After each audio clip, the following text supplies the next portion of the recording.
കപ്പടിച്ചു മാറ്റി Trump. American president Donald Trump ചെയ്തത് കണ്ട് കേരളത്തിലെ നെഹ്റു ട്രോഫി വള്ളംകളി സംഘാടകർ ഞെട്ടി. ഇനിമേൽ ട്രംപിനെ വള്ളംകളി ജേതാക്കൾ സമ്മാന വിതരണം ചെയ്യുവാൻ ക്ഷണിക്കേണ്ട എന്ന് തീരുമാനിച്ചു.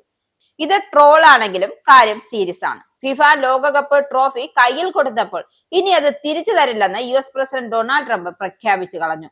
വൈറ്റ് ഹൌസിലെ ഓവൽ ഓഫീസിൽ വെച്ച് ഫിഫ പ്രസിഡന്റ് ജിയാനി ഇൻഫാന്റിനോയെ കണ്ടപ്പോഴാണ് രസകരമായ സംഭവം. ട്രംപ് ഇൻഫാന്റിനോയും തമ്മിൽ വൈറ്റ് ഹൌസിൽ നടത്തിയ കൂടിക്കാഴ്ചക്കിടെയാണ് സംഭവം നടന്നത്. അടുത്ത വർഷം US വെച്ച് ഞങ്ങൾ ലോകത്തെ ഒന്നിപ്പിക്കുകയാണെന്ന് പറഞ്ഞ ഇൻഫാന്റിനോ ഫിഫ ലോകകപ്പ് ട്രോഫി ട്രംപിന് കൈമാറിയപ്പോഴായിരുന്നു ട്രംപിന്റെ തമാശ. ട്രോഫി കയ്യിൽ വാങ്ങിയ ട്രംപ് ഇത് ഞാൻ വെച്ചോട്ടെ എന്ന് തമാശ രൂപേണ ചോദിച്ചു. US-ലാണ് 2026 ഫിഫ ലോകകപ്പ് നടക്കുന്നത്. 2026 ലോകകപ്പിലെ പ്രധാന ഓഫീസ് കെന്നഡി സെന്ററിലായിരിക്കുമെന്നും വെള്ളിയാഴ്ച ട്രംപ് പ്രഖ്യാപിച്ചിരുന്നു.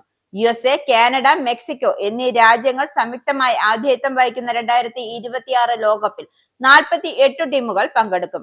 ആകെ 104 മത്സരങ്ങൾ ഉണ്ടാകും. ടൂർണമെന്റ് US സമ്പദ് വ്യവസ്ഥയിലേക്ക് $30 ബില്യണിലധികം കൊണ്ടുവരുമെന്നും 1,85,000-ലധികം തൊഴിലവസരങ്ങൾ സൃഷ്ടിക്കുമെന്നും ട്രംപ് പറഞ്ഞു.